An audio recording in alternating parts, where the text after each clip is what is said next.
Welcome to Blandford on a Thursday, rather soggy Thursday afternoon. We're interviewing today for the new Nourish manager, and it's going really well. We'll let you know what comes out of it, but some great candidates. And so what's really nice is we're doing it with Sharon from Wimborne, and so she's just seen, actually as you go to different places you get ideas, don't you? So Sharon's just said, oh, I really like the way they do the sort of sign in for guests as they come to the food bank with an iPad. Oh, I might take that idea back. So all this sort of cross-fertilisation is really, really nice.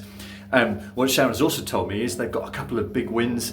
One of them is, you know, they've been looking for a building forever. Well, they've got an architect who's giving their time free to maybe draw up some designs and opportunities for the rugby club next door as to whether that could be a potential move on building in time for the whole of the Wimborne Food Bank, which would be amazing. We'll watch this space. It's going to be a long journey. But Sharon's also said they've got a week after next, they've got a whole week out Waitrose where they're able to do the sort of collections on the doorstep, so to speak, which is a massive win in terms of getting connection with the town, but also visibility for all that's going on around Wimborne Food Bank, which is cool. What else have we got? Well, here today, so over in this space, those of you who know Blandford will know this, so they have this nice little welcome space at the front of the building with the new cooking and kitchen facilities. So that's when they have a community meal, but it's also where they do their cooking sessions. So each week there's one of the volunteers does a session for people. I wish you'd seen it this morning. All the laid out along here for people to learn how to make a chicken cobbler. As I say, the volunteer was all over giving them that soon. So the smells around here are tremendous.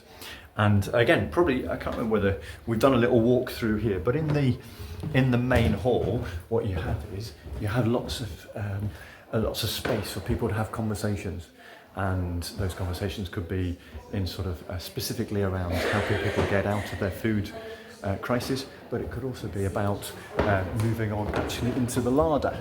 So if we keep walking this way, we come into the way the larder is set out. I'm sure you've seen this, but there are items that are for free, if you can see that, and then there are items that have greens. You can take a certain number of green items, and then as you come through here, there is the fridge and freezer section where you can have a certain number of red items, and they all put it together in this area here. But so it's really interesting. Emma said, who manages the Nourish bit of the larder bit of this, she said, I didn't cry this week. That's my big win of the week.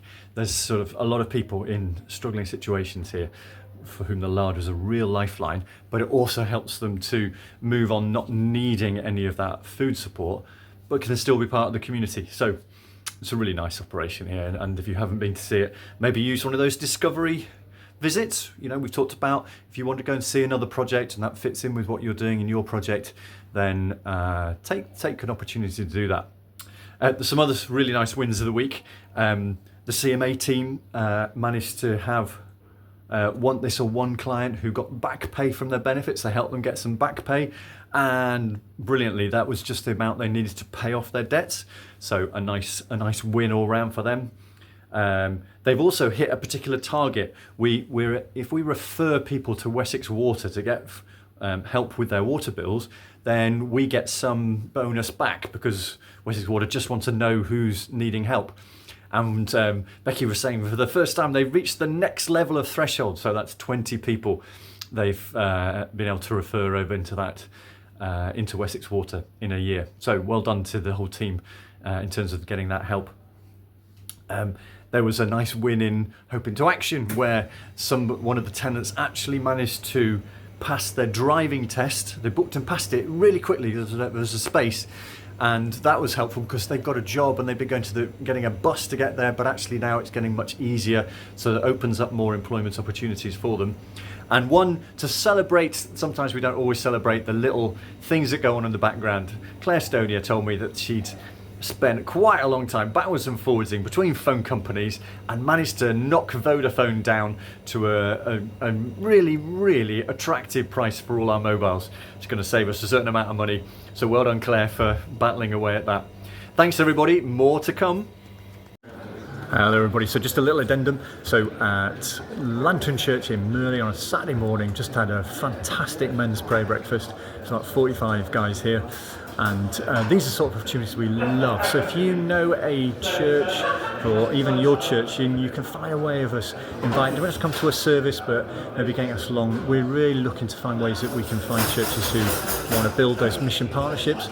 But you know, a couple of guys this morning talking about, or maybe I'd love to work in homelessness. Should we have a Hope into Action house? But just encouraging these guys in their work. They love it, the fact they're on the wall there. You can see just underneath the screen there, there's the word transform.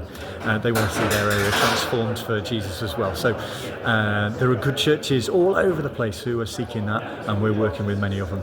So have a good week.